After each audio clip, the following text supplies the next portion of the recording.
If you're managing clients in Dubsado, automating your workflows can save you hours each week from sending emails to contract reminders. Dubsado's workflow automations lets you run your business on autopilot.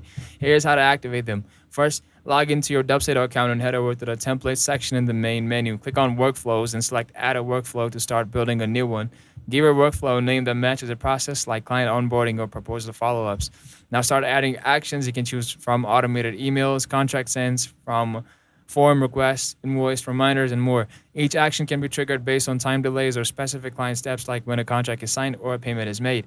Once your workflow is set up, hit save and then apply it to a project. You can do this manually by editing a client project and attaching the workflow, or automatically by linking it to a lead capture form. And that's it. Your Dubsado's automation is now live and helping you deliver a smooth client experience without the manual follow-ups. If this helped, well, be sure to like the video, subscribe for more creative biz tips, and drop a comment if you want to walk through and create multi-step workflows or auto booking systems.